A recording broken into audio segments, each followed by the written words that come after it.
Good evening. This is Jim's guest house, and we're meeting together on the Buddha Broadcasting Network, broadcasting through the facilities of Portland Insight Meditation. I'm Jim Dalton. This is Jim's guest house, and it's a regular Monday evening gathering. I welcome all to this time of turning inward, getting quiet, getting silent inside, moving away from the stirred up activities of the outside world, and just sitting back quietly,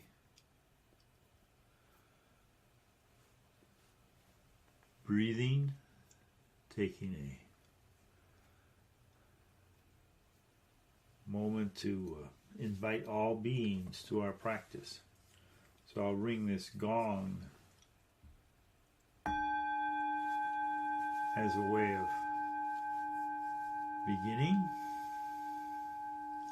inviting all beings, no matter living or dead, near or far, rich or poor,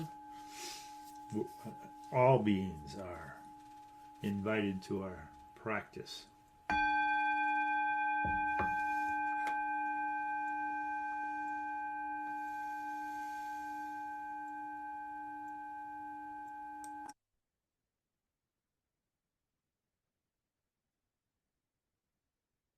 So we take a few long breaths to signal to the nervous system that we're not going to be directed outwardly. We're going to shed the tension and conflict and confusion that may have arisen during the day.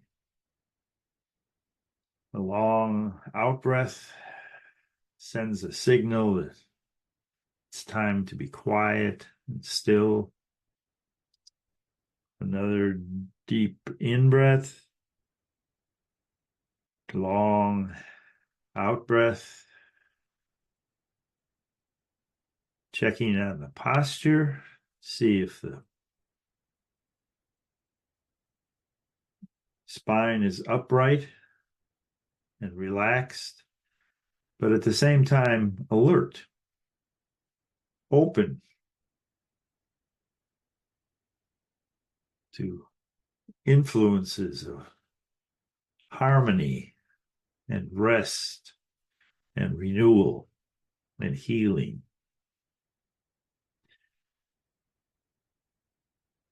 Just letting the breath move the way it will, finding its own rhythm. This rhythm is our link to the life of the planet. We breathe in with new energy. We breathe out, releasing any stress or strain.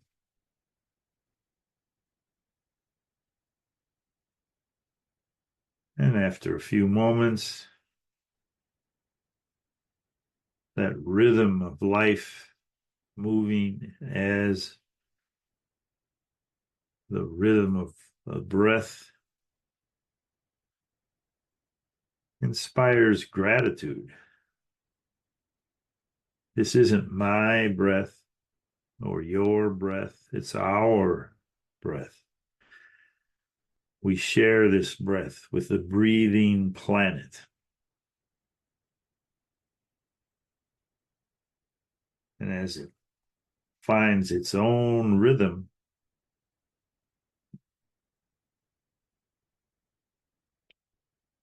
It may become more calm and more easeful.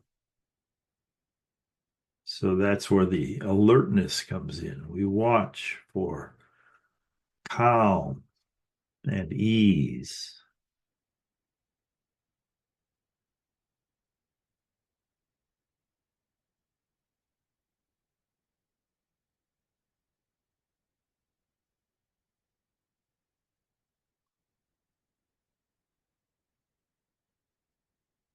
And sometimes it helps to count the breath.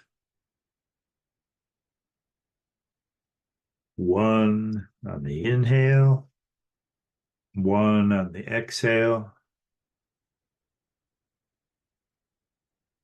counting up to 5 or 10 as far as we can go. If we reach 10, just start again. If we wake up to a wandering mind before our rhythm of counting reaches 5 or 10, or whatever you've set for yourself,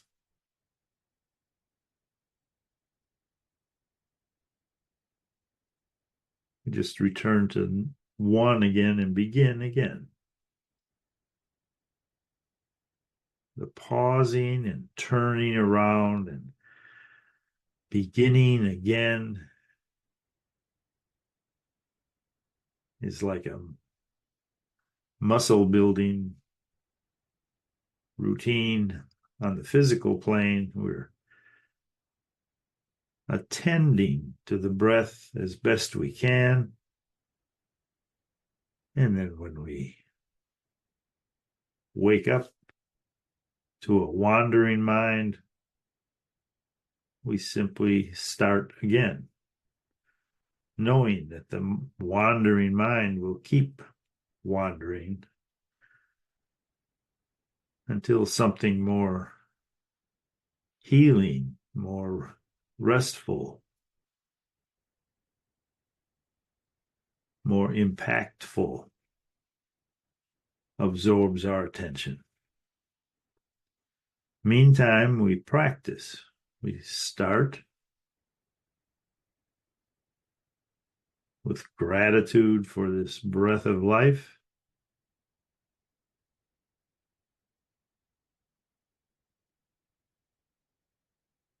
And dedicate our practice for the well-being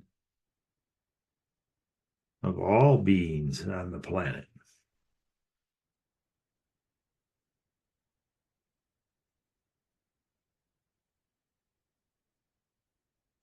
Our intention is to bring healing energy to ourselves, remembering that to renew and heal one of us is to have a positive impact on all of us.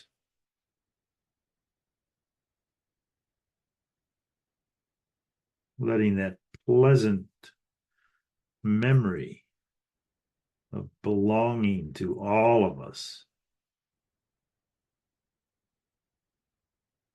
let that seep in with each breath.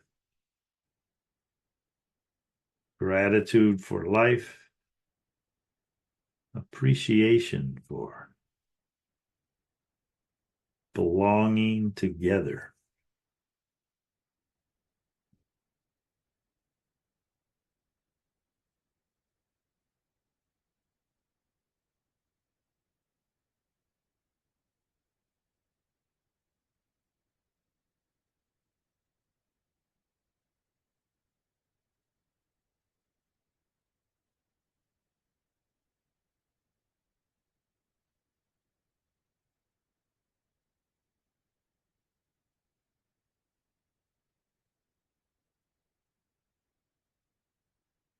And if a self-critical voice enters into the picture, attend to it for a moment. Oh, yes, this is the critical voice. the self-doubt. How do we change channels? Just gently directing the attention to self-acceptance, self-compassion, dropping the self-criticism.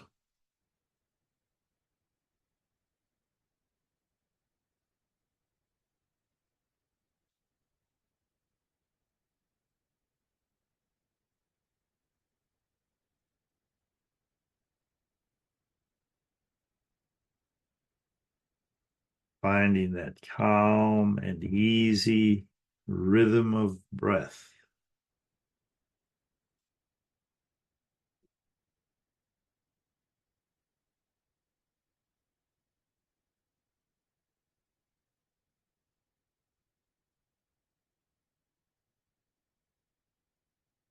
Effortless attention.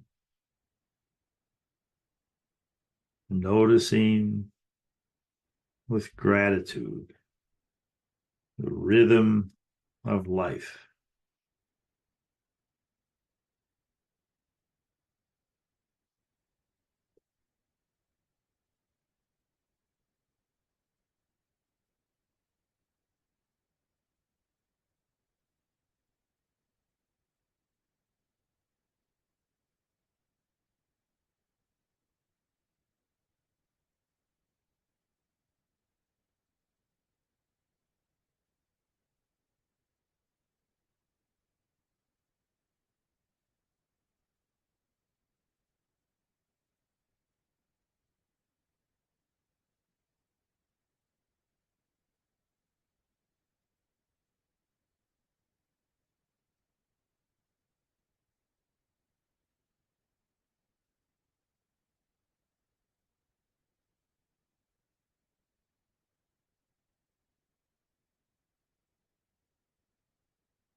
We begin again and again,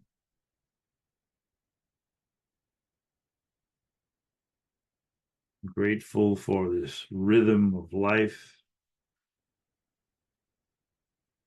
attending to the calm and the ease of a gentle, effortless breath. We let it deepen, maybe let it slow a little bit.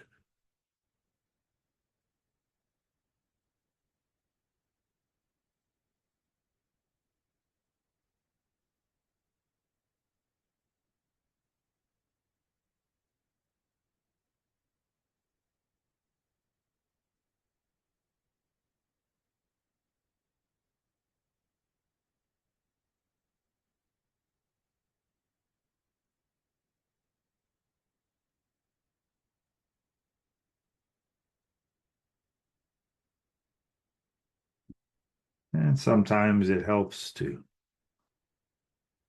plant some seeds for reflection.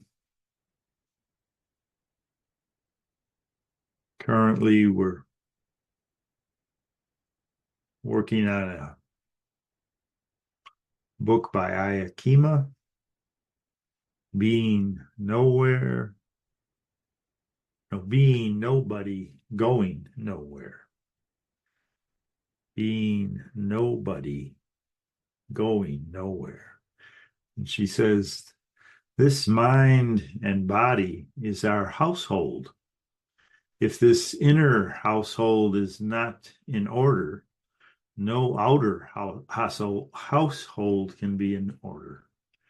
The one we live and work in is dependent on the order that we have created in our own inner household. The master, the one in charge, has to be in the best possible condition. Nothing in the whole universe is comparable to the mind or can take its place. Everything is mind made. Yet we all take our minds for granted, which is an absurdity. No one takes the body for granted. When the body gets sick, we quickly run to the doctor. When the body gets hungry, we quickly feed it. When the body gets tired, we quickly rest it. But what about the mind? Only the meditator looks after the mind. Looking after the mind is essential if life is to grow in depth and vision. Otherwise, life stays two-dimensional. Most lives are lived in the realities of yesterday and tomorrow, good and bad. I like it. I don't like it. I'll have it. I won't have it. This is mine and this is yours. Only when the mind is trained can we see other dimensions. The first thing we need to do with the mind is wash it, clean it up, not only once or twice a day as we do for the body, but in all our waking moments. In order to do that, we have to learn how. With the body, it's very simple. We use soap and water. We learned to do that when we were small. Mind can only be cleansed by mind. What the mind has put in there, the mind can take out. 1 second of concentration in meditation is 1 second of purification. Because luckily, the mind can only do one thing at a time.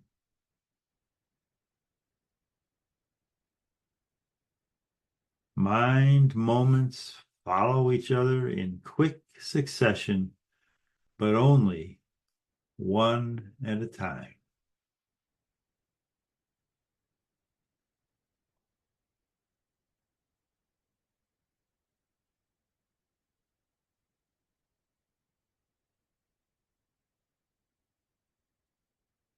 So the sound of my voice, reading the words of a master teacher begin to fade away. But the seeds of insight that Ayakima has passed on to us become absorbed in our mind state. And those that are beneficial and helpful will take root. Maybe during this sitting, maybe tomorrow, maybe in a month, the seed will suddenly emerge with clarity and beauty and purity.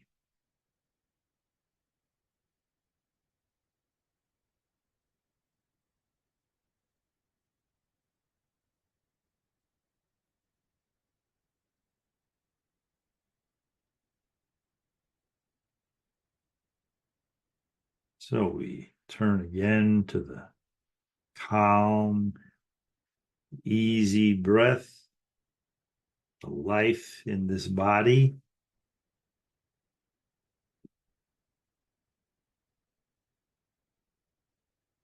Beginning again.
calm and ease.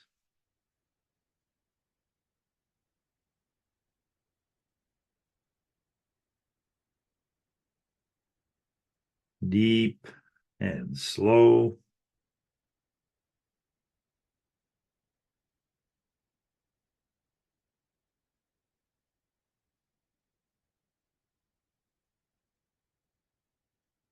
Smile and release.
And when we wake up to the wandering mind,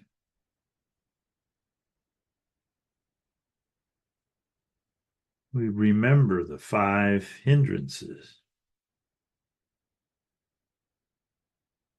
We recognize which of the hindrances is operating. Is there a wanting that we can feel in our bodies? Is there a desire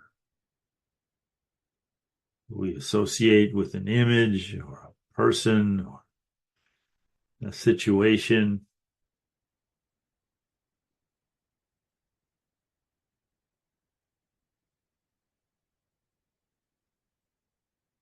Or do we feel a pushing away, an aversion, irritation, not wanting this moment to be like this, not wanting this image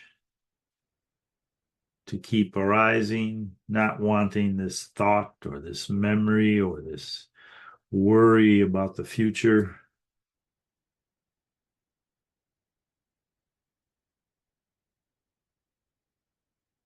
Sometimes it's a desire, sometimes it's aversion. Sometimes it's a sleepy dullness or a restless agitation. The restless mind running here and running there can be confusing. And sometimes our reaction to that is dullness and heaviness and sleepiness, sinking mind.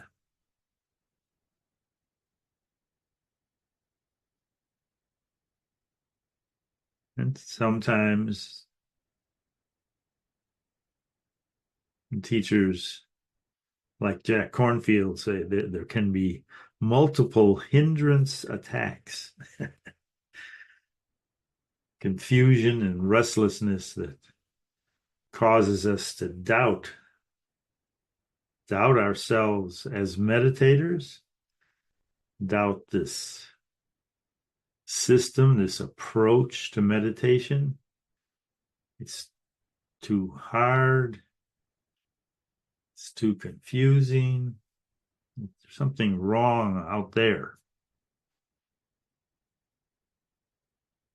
Or this teacher might be too confusing.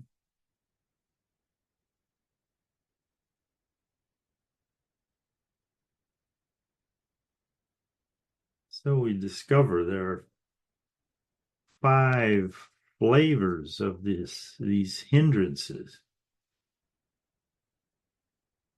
desire and aversion, wanting, wanting not, dullness, heaviness, or agitation,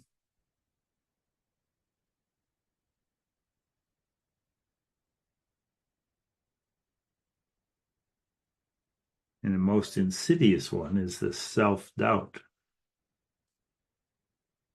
But to get grounded, to let go of the doubt or the dullness or the agitation or the worry, the desires and the aversions, we get grounded in simple noticing, registering the sense impressions, contact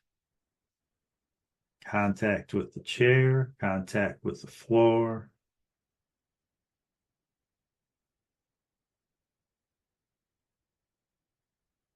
or maybe contact with hearing. Keeping it simple. Just when we're hearing, just the hearing.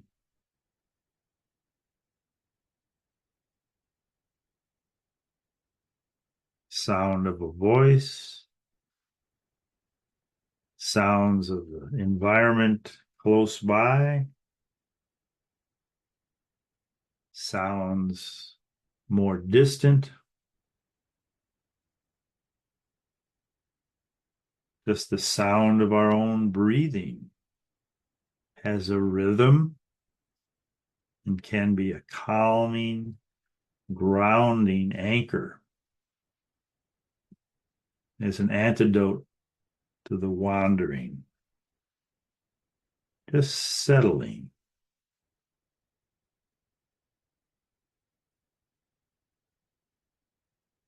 Feeling the breath, feeling the touch of our clothing on our bodies, hearing,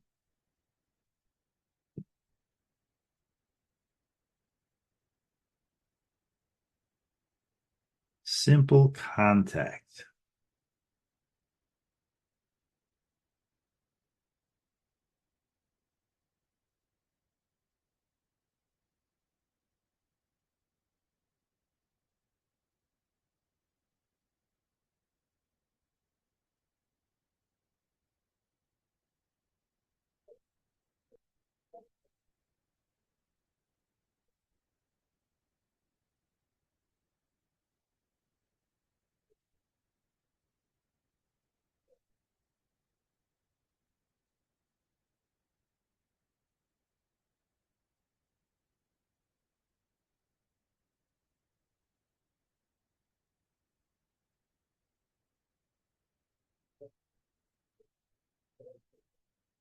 And then opening the wisdom eye, the wisdom hearing,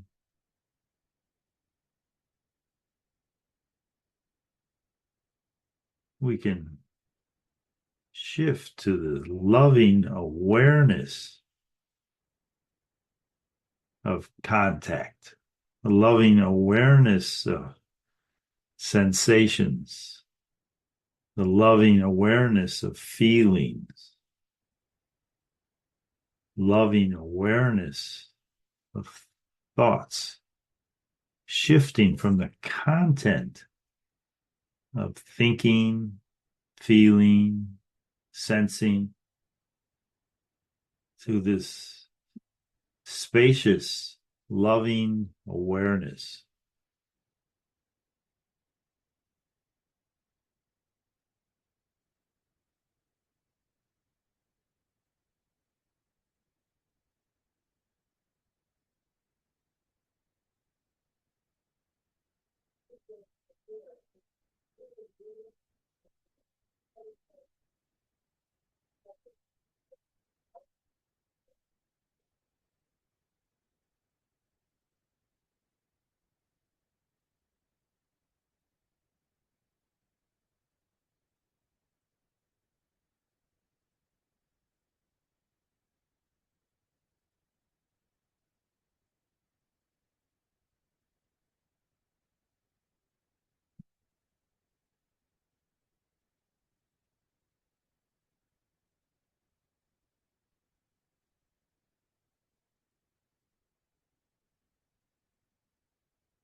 Someone taught us that we have the faculty of awareness. We can turn from the content of consciousness, turn from the senses, the feelings, and the thoughts to the awareness itself.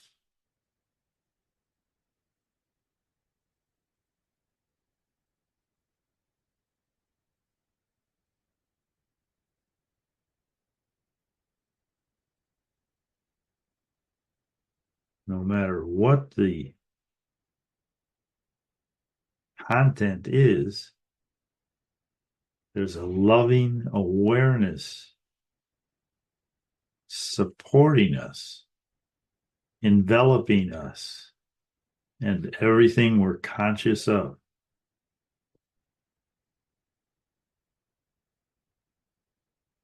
Someone taught us to turn away from the content, to turn within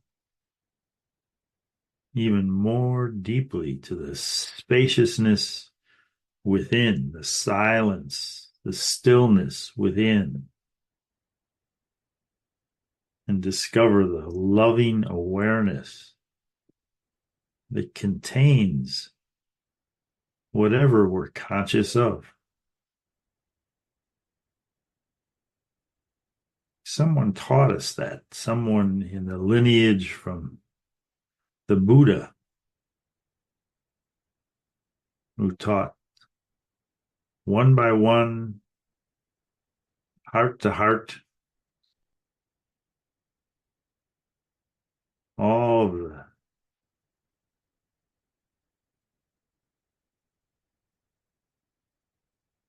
bhikkhus and the ordained monks, the lay people. The Dharma was set in motion 2,500 years ago. And there's a continuous lineage that moves through different countries, different cultures, different languages, different teachers that were able to set aside the fascination, the trance of the contents, and just focus on the loving awareness. When it comes down to us today, we wouldn't be sitting here except a teacher gave us instructions, encouragement, clarity.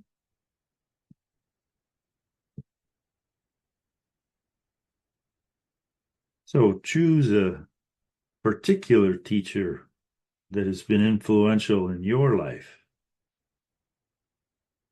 and focus on that, the image of that person, the smile on their face, the twinkle in their eye, and let that person represent the whole lineage all the way back.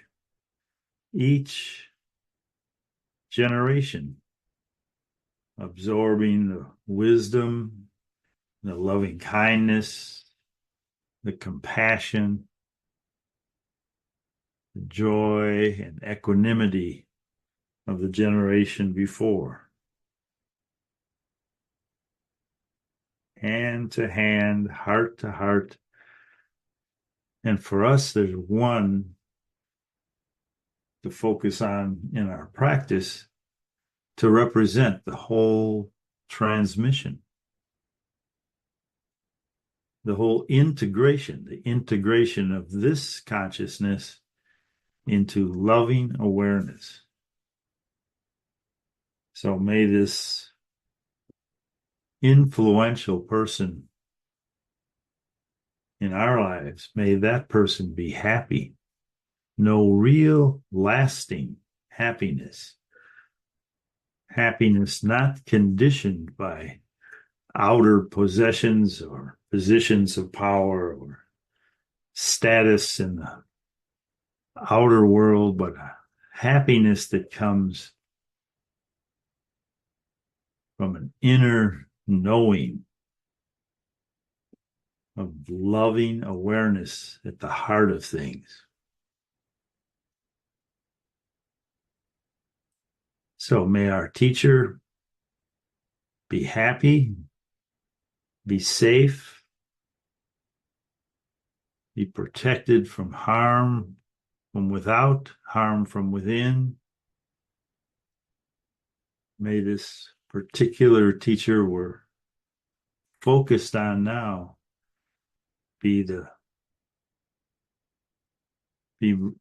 find the resilience and the health to recover from illness when it strikes. So may there be good fortune and resilience, and the benefits of their practice, may they be realized in their lifetime.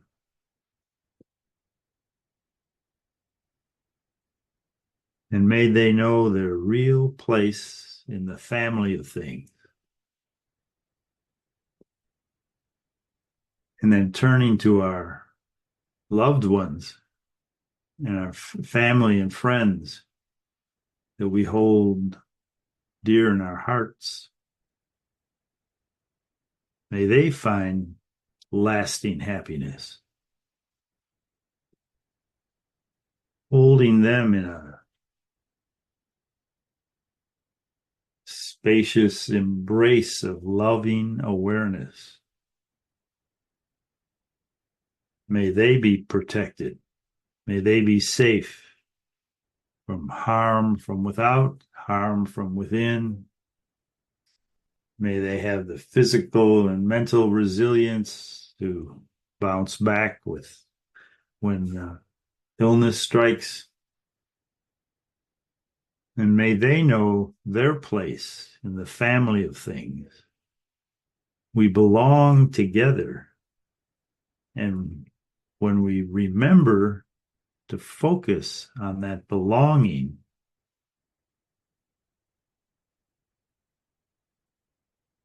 it's no longer just a concept of loving awareness. It's a radiant energy. It links us together. So may our loved ones realize their place in the family of belonging together,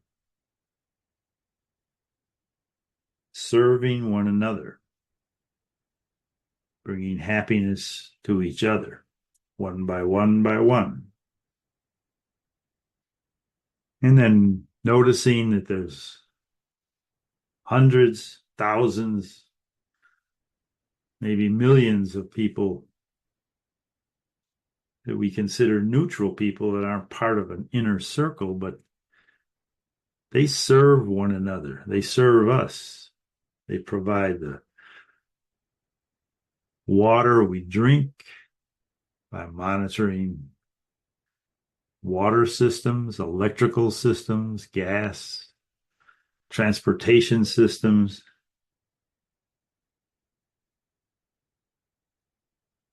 May each one of these neutral people find deeper happiness in serving one another. May they find safety and security in the conditions in which they live. There'll be ups and downs, but there'll be some resilience when illness strikes, when the vicissitudes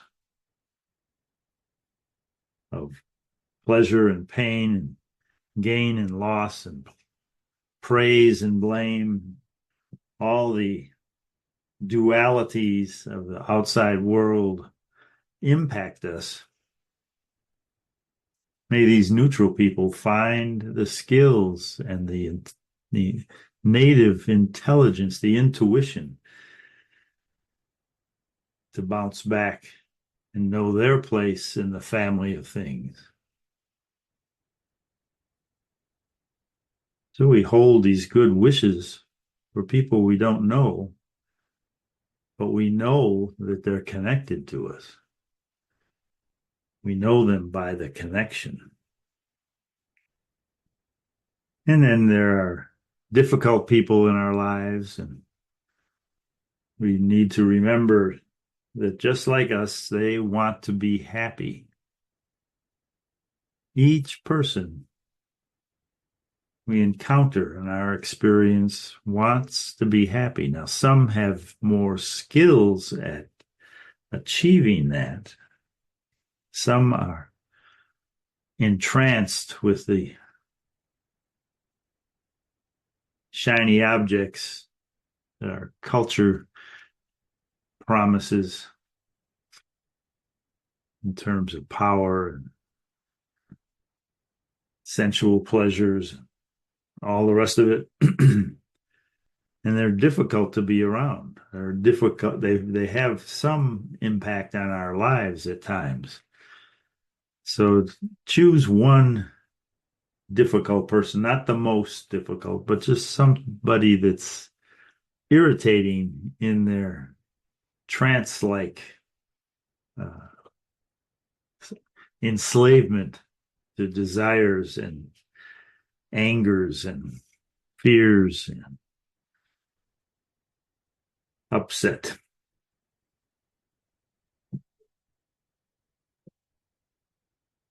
And then turning from the challenging, difficult people back to the whole lineage of meditators across 2,600 years and devotional people from all traditions beyond the time of the Buddha. There's a natural desire for happiness that's part of the human family. May the merits of our practice here tonight influence the whole family. May all beings share in any peace and self-acceptance, self-compassion, loving kindness, compassion, joy, and equanimity, and anything that was beneficial that we touched, we share, we express our good wishes for all beings to share in the merits of practice, just as we've done for 2,600 years. Knowing our place in the family of things we share. And then we'll use the syllable Om to represent all of these good wishes in one, or a triple chant. We'll chant 3 times and let the resonating energy moving through our bodies move out to be of benefit to all beings. Beings of the air, beings of the waters, beings of the earth. May all beings share in the merits of our practice. Take a breath.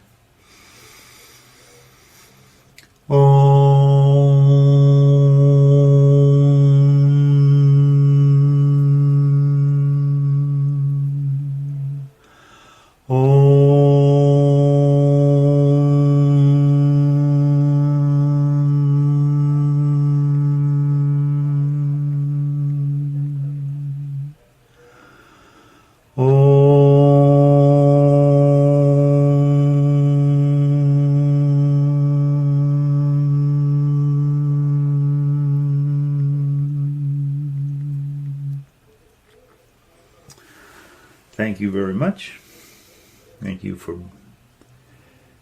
being together, forming a little pod of loving awareness together as a group.